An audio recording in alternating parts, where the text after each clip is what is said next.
Pemirsa, mantan Ketua Umum Partai Demokrat Anas Urbaningrum mengaku tak terlibat dalam dugaan korupsi proyek Hambalang. Ya, lalu apakah Anas siap jika penyidik KPK menahan Anas? Lalu kapan Anas akan membuka halaman yang dijanjikan untuk diungkap? Betul, berikut petikan wawancara rekan kami Ade Yudian dan juru kamera Hendra Bratadharma beberapa waktu yang lalu. Anda akan ditahan, tanggapan Anda dan kesiapan Anda seperti apa? Dari dulu ketika saya punya status hukum itu siap apapun juga gitu. Karena proses hukum ini adalah ruang ikhtiar untuk mencari dan menemukan kebenaran. Karena di dalam diri saya ada keyakinan penuh, sepenuh-penuhnya 100% bahwa saya tidak terlibat apa yang disebut sebagai korupsi proyek Hambalang, atau spesifiknya saya disangka, saya dituduh menerima gratifikasi herir dari proyek Hambalang, dari Adikarya. Ya, proses hukum itulah yang nanti saya berharap prosesnya jujur, adil, objektif, transparan, tidak dipaksa-paksakan, yang akan menemukan keadilan dan kebenaran, benar atau tidak itu gitu.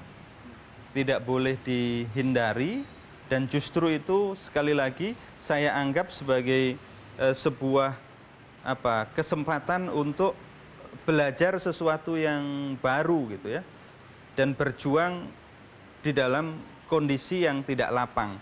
Ini kondisi yang sempit. Ini saya kira pesan Tuhan agar Anas belajar di dalam ruang yang sempit gitu. Tidak selalu ruang itu lebar atau luas, tapi ada ruang sempit. Nah, Anas, kamu belajar di situ. Yang paling ditunggu adalah Anda membuka halaman-halaman sebagaimana janji Anda saat mundur sebagai Ketua Umum Partai Demokrat. Apakah ini akan dibuka dalam waktu dekat? Ya, halaman pertama, halaman kedua, halaman ketiga, itu kan tanda bahwa hidup itu harus terus berjalan, harus berputar gitu. Jadi bukunya belum tutup gitu. Ini episode baru, buku baru yang waktu itu saya bilang baru dibuka halaman pertama. Akan ada halaman berikutnya. Itu adalah tanda bahwa tidak boleh berhenti, tidak boleh berpangku tangan, tidak boleh berdiam diri, tidak boleh apatis, tidak boleh menyerah, tidak ada kamus menyerah. Dan kalau di dalam proses perjalanan itu ada hal-hal yang penting untuk dikatakan di dalam proses mencari kebenaran, ya itu konsekuensi saja gitu. Ya, karena ini proses hukum tentu tidak terkait dengan pernyataan-pernyataan saya. Meskipun saya yakin betul prosesnya ini dipenuhi dengan keganjilan-keganjilan, tetapi biarlah nanti ini bagian dari sejarah.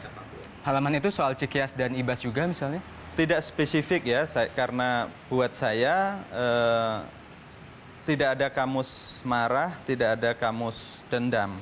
Tetapi kalau di dalam proses mencari dan menemukan kebenaran itu ada fakta-fakta yang penting untuk disampaikan, sekali lagi dalam konteks mencari kebenaran dan keadilan itu, yaitu konteksnya adalah untuk mencari kebenaran itu. Ataukah mungkin nanti akan ada masa ketika Mas Anas ditahan baru akan buka halaman kedua, ketiga gitu? Tidak ada, kalau halaman itu kan tidak ada hubungannya di dalam atau di luar kan. Itu tergantung sekali lagi ikhtiar untuk menemukan apa yang saya sebut sebagai keadilan dan kebenaran. Dan keadilan dan kebenaran itu kan harus diikhtiarkan.